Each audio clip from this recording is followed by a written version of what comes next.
Olá, eu sou Vinícius Messias e estou no Rio de Janeiro, num dos locais mais lindos dessa cidade, a Ilha da Gigoia. Neste vídeo da série Água em Unidade de Conservação, projeto aprovado em 2004 na primeira seleção pública do programa Petrobras Ambiental, falaremos sobre proteção, manejo e recuperação da flora e do solo em área protegida. Uma das linhas de ação do projeto, desenvolvido no Parque Nacional da Tijuca e realizado pelo Instituto Terra Azul. É na Ilha da Gigoia que fica localizado o Instituto, uma organização não governamental fundada em 1997 e que tem como foco do seu trabalho a busca do desenvolvimento humano. Para isso, o Terra Azul foi formado a partir de 3 eixos estratégicos. O eixo ambiental, que desenvolve projetos nas áreas de gestão de recursos hídricos, gestão de resíduos sólidos e energia. O eixo cultural, com projetos nas áreas de formação musical, teatro e dança. E o eixo iniciação profissional, com projetos de audiovisual, inclusão digital e gestão de pequenos negócios. Este vídeo didático tem o objetivo de apresentar a experiência realizada pelo projeto nesta importante unidade de conservação, demonstrando como se deu a implantação da linha Proteção, Manejo e Recuperação da Flora e do Solo, apresentando uma diversidade de ações que já colaboram com a recuperação de áreas degradadas, com a melhoria da biodiversidade e futuramente com o crescimento da área de captação de águas de precipitação, garantindo o aumento do volume de água nos lençóis freáticos e a manutenção da oferta de água nas nascentes do parque. O projeto Água em Unidade de Conservação busca alcançar os objetivos também declarados pelo Programa Petrobras Ambiental. Promover a conscientização sobre o uso racional dos recursos hídricos, manter a recuperação da paisagem visando o equilíbrio do ciclo hidrológico e promover a gestão ambiental, voltada para a preservação das espécies ameaçadas. Diferente dos 2 primeiros anos de implantação do projeto, 2005 e 2006, quando também houve a realização das ações desta linha, em 2008 e 2009, o Instituto Terra Azul vem realizando todas as ações com equipe própria, selecionando pessoal nas comunidades vizinhas ao parque e capacitando mão de obra local para a realização de ações de proteção. Agora vamos visitar o Parque Nacional da Tijuca, local onde o projeto é desenvolvido, bem ali, pertinho do Terra Azul. Vamos lá? O Parque Nacional da Tijuca foi criado em 1961 e atualmente possui uma extensão de 3.972 hectares, dividida em 4 setores. A partir dele, nascem 3 subbacias hidrográficas que drenam suas águas para a Baía de Guanabara, para a Baixada de Jacarepaguá e para a zona sul da cidade do Rio de Janeiro. Desenvolver o projeto nesta unidade de conservação é fundamental. No século XIX, grande parte de toda essa região do maciço da Tijuca foi desmatada para o plantio de café e um dos principais rios que abastecia a cidade, o Rio Carioca, começou a secar. Só com a proibição por Dom Pedro II de não mais ampliar as fazendas de cultivo e o trabalho do Major Asher, que com 6 escravos e cerca de 30 assalariados ao longo de 13 anos, é que esta floresta foi recuperada e seus mananciais de água voltaram a ter recarga hídrica. Hoje, 150 anos depois, uma grande ação de recuperação de áreas degradadas no interior e no entorno da floresta está sendo realizada. Antes de conhecermos as atividades desenvolvidas por esta linha de ação, vamos conversar com Bernardo Issa, analista ambiental do Instituto Chico Mendes de Conservação da Biodiversidade. Olá, Bernardo. Eu gostaria que você falasse um pouquinho sobre a importância de toda essa floresta para a cidade e o que ela oferece para o morador ou visitante que por aqui passa. Olá, o Parque Nacional da Tijuca ele concentra um importante remanescente da Mata Atlântica, que é um bioma já bastante devastado, né, apesar de estar incrustado no meio de uma grande metrópole, em plena cidade do Rio de Janeiro. O parque, além disso, tem uma grande beleza paisagística, né, oferece cenários maravilhosos aqui para os visitantes, para as pessoas que venham conhecer o parque, para o habitante da cidade que está sempre olhando para o parque, porque o maciço é central na cidade. Sem o parque, a vida na cidade seria muito mais árdua. Além disso, o parque ele provém serviços ambientais importantes para a cidade. Por exemplo, quando chove, a parte da chuva fica retida na floresta, na mata, interceptada pelas copas das árvores, pela camada de serrapilheira, que são aquelas folhas e raízes que tem na superfície do solo da floresta. Funciona como uma esponja isso. Outra parte também filtra nas rachaduras existentes nas rochas, enfim. Essa água toda fica retida e evita, então, que se tenha erosão devastadora, às vezes, grandes movimentos erosivos importantes, com deslizamentos.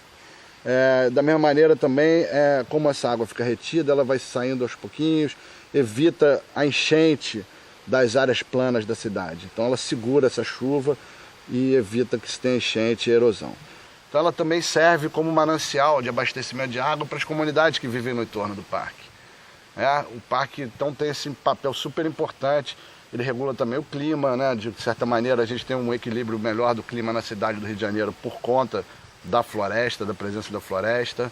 E então ele proporciona uma qualidade de vida melhor para os habitantes da cidade do Rio de Janeiro.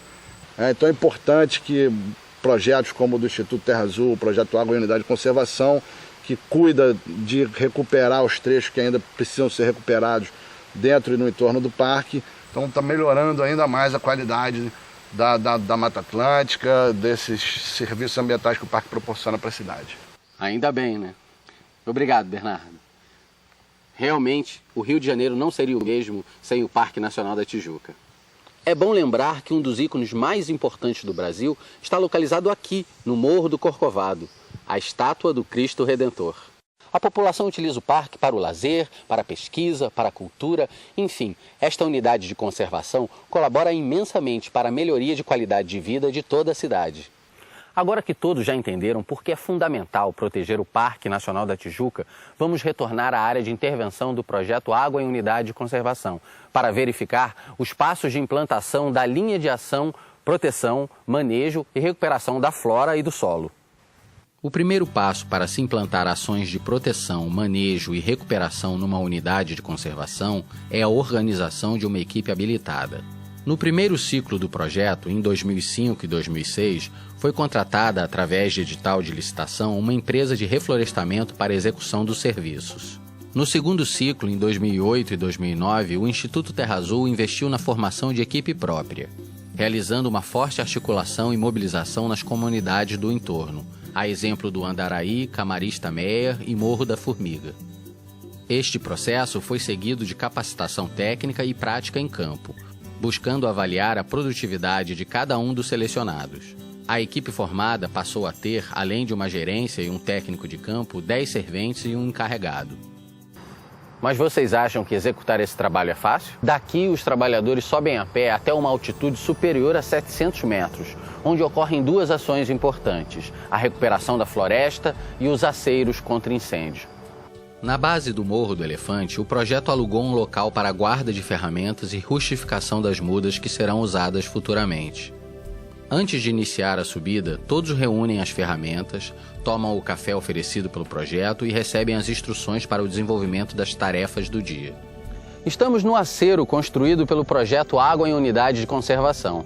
Aceiros são faixas roçadas e capinadas na margem da floresta que protege a área a ser reflorestada contra incêndio. Esses incêndios geralmente são causados por queda de balões ou queima de terrenos vizinhos para a produção de pastagens. O trabalho de abertura do aceiro não é fácil. O capim-gordura e o colonião são altos e exigem a utilização de uma sequência de atividades bem organizada. Primeiro entra em cena a roçadeira, que abaixa o capim alto, facilitando o trabalho seguinte com a foice. Depois, a equipe de capina limpa o terreno. Todo o resíduo cortado e capinado deve ser disposto em leiras. Esse aceiro possui uma extensão de 6 km por 8 metros de largura e colaborou ao longo desses anos com o impedimento da chegada do fogo na floresta por várias vezes. Algumas delas foram registradas, demonstrando a eficiência do trabalho realizado. Lá em cima existe um outro viveiro para a rustificação das mudas. Lá, as mudas vão se aclimatando ao calor e insolação intensos, típicos desta vertente. Enquanto são separadas para plantio por linha de diversidade ou de preenchimento, ou seja, por grupos funcionais. Na linha de diversidade são plantadas espécies que garantirão um mosaico com diferentes funções ecológicas, como secundárias e clímax. Na linha de preenchimento são plantadas espécies pioneiras, que crescerão rápido e garantirão a sobrevivência daquelas do grupo clímax, mais sensível aos fatores ambientais. O reflorestamento ou restauração florestal busca a melhoria das condições de solo e de cobertura vegetal em áreas degradadas, retornando-as para feições próximas daquelas anteriores, ditas ideais. O projeto Água em Unidade de Conservação optou pela metodologia de plantio em quincôncio, em faixas ao longo das curvas de nível, com linhas de plantio de espécies com função de preenchimento e de diversidade. Após os 2 primeiros anos de trabalho, 2005 e 2006, quando cerca de 61.497 mudas foram produzidas para o parque, este segundo período de realização do projeto, 2008 e 2009, incrementou a diversidade, chegando a 49 espécies e plantando aproximadamente 7.000 mudas. As mudas são levadas até a metade do trajeto para a área de plantio, com o apoio de um veículo de tração, e na outra metade por meio de animais, mulas e cavalos, até o viveiro de rustificação. As etapas da restauração florestal são assim definidas: marcação do terreno, preparação do terreno através de roçada e capina, abertura de banquetas e covas e o plantio propriamente dito. Até hoje, já foram restaurados cerca de 7 hectares de área degradada. No projeto Água em Unidade de Conservação, todo o terreno reflorestado foi marcado com GPS, equipamento de alta precisão, em parceria com o Exército Brasileiro. As mudas plantadas foram todas catalogadas por espécie, nome popular, data de plantio, localização, faixa e linha, altura e procedência da muda, entre outros aspectos observados no local. Esta estratégia se justifica para a montagem de um banco de dados, associado à imagem georreferenciada do Morro do Elefante, que constituem a base de registro e controle para as manutenções posteriores e para futuras ações envolvendo neutralização de carbono. São várias as ações realizadas no Morro do Elefante, importante área de recuperação para o Parque Nacional da Tijuca. Entretanto, como em qualquer área recuperada, é fundamental a realização de manutenção periódica.